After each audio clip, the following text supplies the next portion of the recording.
Hi, welcome to Breaking the Panels. I'm Ashley, and today I'm reviewing one of the greatest, yet most underrated sequels ever. From 1990, Predator 2. Predator 2 stars Danny Glover, Gary Busey, Bill Paxton, and Kevin Peter Hall as the Predator. This movie is directed by Stephen Hopkins.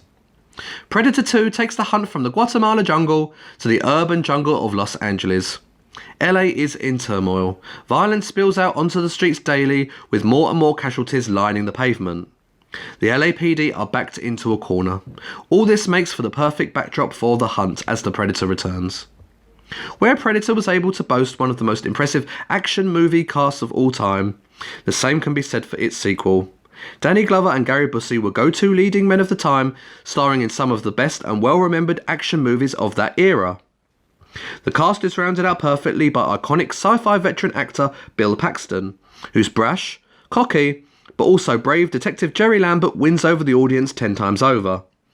The Predator is just as vicious and brutal as in the previous movie. However, the audience does learn more about the alien hunter, including a look at some of its previous fallen victims, one of which being the Xenomorph, who will feud with the Predator for years to come, depicted in movies and comic books. The audience also learns about the hunter's code and ability to display respect, along with a good idea of how long this race has been periodically visiting our little planet.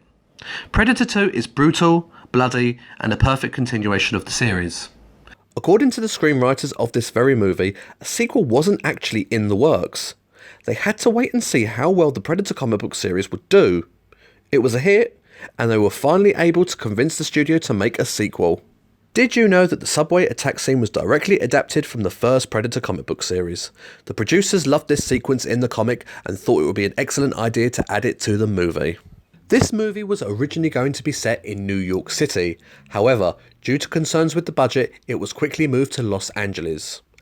That scene with the lightning and the Predator was originally supposed to take place on the Chrysler Building in New York City. This year we are getting a brand new movie to add to the Predator saga. The Predator, directed by Shane Black, who starred in the original Predator movie. This movie will slot in between Predator 2 and 2010's Predators, directed by Robert Rodriguez. What's your favourite Predator movie?